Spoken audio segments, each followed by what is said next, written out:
ભાવનગર શહેરના પીરછલ્લા વિસ્તારમાં આવેલ રેડીમેડ કપડાની દુકાનમાં લાગી આગ।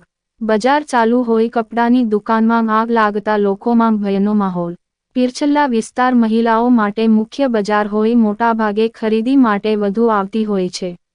આગમાં દુકાનમાં રાખેલ કપડાં બળીને થયા ખાખ। આગની ઘટના અંગે ફાયર વિભાગને જાણ કરતા ફાયર વિભાગે ભારે જહેમત બાદ આગ પર મેળવ્યો કાબૂ।